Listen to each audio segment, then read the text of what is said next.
Now that we know what a Dybbuk is, how does a Dybbuk box work? Hi, I'm Coley. I collect Dybbuk boxes, and if you like weird, spooky, and unusual topics, please give me a like or follow so that you can continue to see my videos. This is a Dybbuk box. We're going to talk about how it works.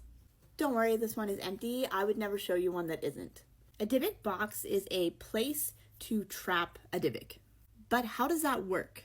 There is an entire ritual for getting a Dybbuk inside of a Dybbuk box. The goal is essentially to bind the Dybbuk to the box or the things that are inside of the box. The first thing that you would need to perform the ritual is salt. Salt has been used for spiritual rituals for pretty much forever, and in my faith there are a lot of different things that we use salt for. The things that would go inside the box would be dependent on who the Dybbuk is. When it comes to certain supernatural entities, it is really important to know their name. Knowing their name gives you power, like in the story of Rumpelstiltskin. So it's always good if you can put the name inside of the box. You could also include trinkets or things that were directly tied to the Dybbuk when they were alive. There are also different plants that you could use depending on where you live.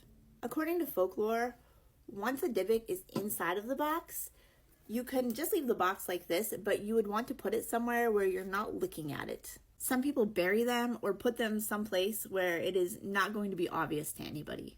There is a belief that just looking at an occupied Dybbuk box or even a photograph or video of an occupied Dybbuk box can cause you problems. Once a Dybbuk is in a box, another step that you can take is to put the entire box inside of a glass case. This isn't Dybbuk specific. A lot of people believe that if you have a haunted item, you can put it inside of a glass box and perform other rituals in order to add an extra layer of protection. This is why you'll see things like the Annabelle doll inside of a glass case. Follow along because next we're going to be talking about why you can never give an occupied Dybbuk box away.